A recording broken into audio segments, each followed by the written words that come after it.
एक जलयान नदी के धारा की दिशा में 4 घंटे में 32 किलोमीटर और नदी के धारा के विपरीत दिशा में 5 घंटे में 10 किलोमीटर की दूरी तय करता है। जलयान और नदी के धारा की चाल बताएं किलोमीटर प्रति घंटा में।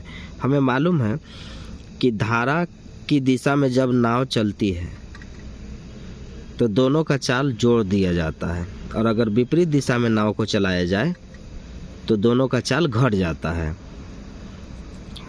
और जब दिशा में हम जाएंगे तो उसको अनुकूल चाल कहते हैं, और विपरीत आएंगे तो हम उसे प्रतिकूल चाल कहते हैं। और अगर क्वेश्चन में अनुकूल चाल और प्रतिकूल चाल दे दिया गया तो उसका फॉर्मूला होता है x + y/2 और एक होता है x - y/2, यानी एक बार जोड़कर और एक बार घटा करके उन चाल को 2 से भाग देंगे तो आंसर हमारा आ जाएगा। जोड़ के भाग देंगे तो नाव का चाल और घटा के भाग देंगे तो धारा की चाल आएगा। तो ऐसे सवाल को बस इतना अगर फॉर्मेट आपको पता है तो ऐसे ही देख के ही बना सकते हैं।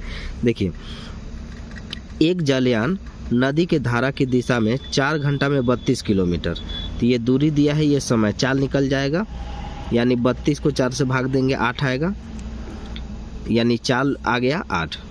अब धारा के विपरीत दिशा में 5 घंटा में 10 किलोमीटर, यानी चाल बराबर दूरी बटा समय, यानी चाल आया 2 किलोमीटर प्रति घंटा। तो धारा की दिशा में जब जाएंगे तो नाव की चाल यानी जलयान के लिए इन दोनों को जोड़ करके 2 से भाग और धारा के लिए घटा करके 2 से भाग। तो 8 और 2 10, 10 का आधा 5, 8 - 2 6, 6 का आधा 3 आंसर। तो पेन लगाने की भी कोई ज़रूरत नहीं है अगर आप इस फॉर्मेट को समझते हैं तो। अब मैं इसे लिख देता हूँ कि अगर हम इसे धारा की दिशा में जाएंगे तो नाव की चाल होगा x + y/2 और धारा की जो चाल होता है वो होता है x - y/2।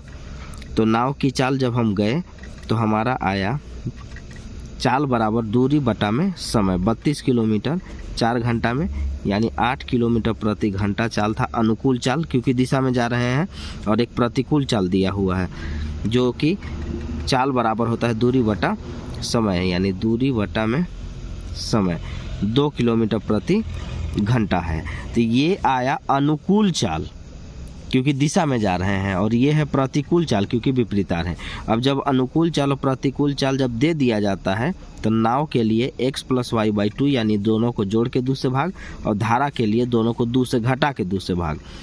तो यहाँ पर हमें नाव चाहिए तो 8 और 2 10, 10 का आधा 5, ये नाव का आ गया।